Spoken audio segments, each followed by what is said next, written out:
खुलुमबाय, आंनि मुङा अरुण कच। जोंनि बे बड'लेण्ड पाब्लिक लाइभ खौरां बिजोङाव गिबियावनो गासैखौबो बरायनाय लानाय जाबाय। माबाफोर गोरोन्थि जायोबा निमाहा होगोन होनना मिजिंथिबाय। दिनैनि माखासे रादाबखौ आं फोरमायनो आखायाव लाबाय।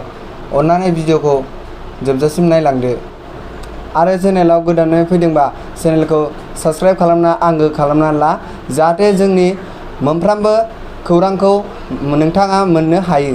BTR सरकारनिफ्राय सोरां मन्जु थियेटारनि बिगोमा बिथां मुस्रि चन्द्रकान्त मोसाहारिखौ बरायनायजों लोगोसे 10 लाख राङारि अनसुंथाइ गथायदों।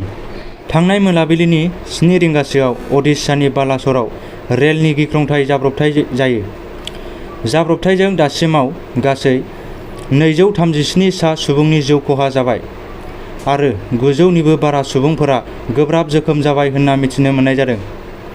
जिउ गोमानाय अनजिमाया आरोबाव बांबावनो हागौखौ बे समाव मिथिहोदों।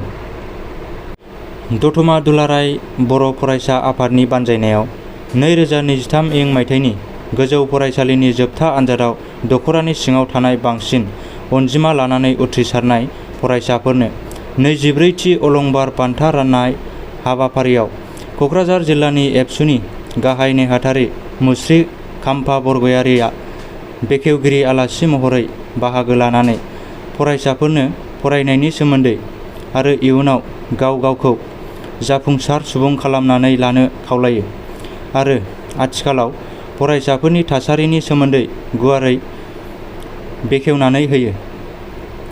बे हाबाफारियाव गाहाय आलासि महरै दुलाराय बर' फरायसा आफादनि लोगो गाहाय नेहाथारि मुस्रि दिनेश ब्रह्मआ बाहागो लानानै गोबां बिदिन्थि होनायनि गेजेरजों आरो ओंथिगोनां बिबुंथिनि गेजेरजों फरायसाफोरखौ थुलुंगाखांनाय बोसोन होयो।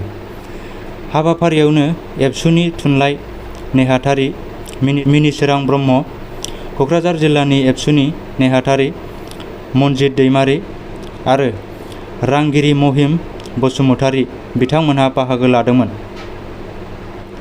फाइन आर्ट एकाडेमि बरमायाव 3 फोरोंगिरिनि मासि लांदां जानानै दङ। बे लांदां जानानै थानाय आयदाफोरा जादों फारियै फिजिक्स, केमेस्ट्रि, पलिटिकेल साइन्स।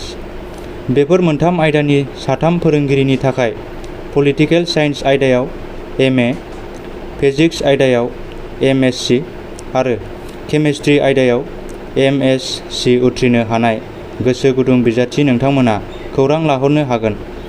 आबुङै मिथिनो थाखाय 9707353706 नङाब्ला 8876103584 बे जानबुं नाम्बाराव खौरां लाहरनो हागोन। गान्जा हमदों। आसाम आरो बेंगल सिमायाव फिन आरोबाव हमजादों गासै 557 केजि गान्जा।